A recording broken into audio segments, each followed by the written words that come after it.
Hello Chroma Kids, welcome to our channel. Today we are going to draw Colonel and Doggy Don. Colonel and Doggy Don are two funny and brave characters from cartoon Pakdam Pakdai. Colonel is a smart and strong dog who loves to help his friend. He always comes up with a clever ideas to solve the problem.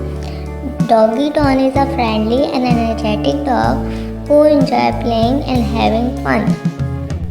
In the show, Colonel and Doggy Don often have to deal with three mischievous mice named Chotu, Motu and Lambu.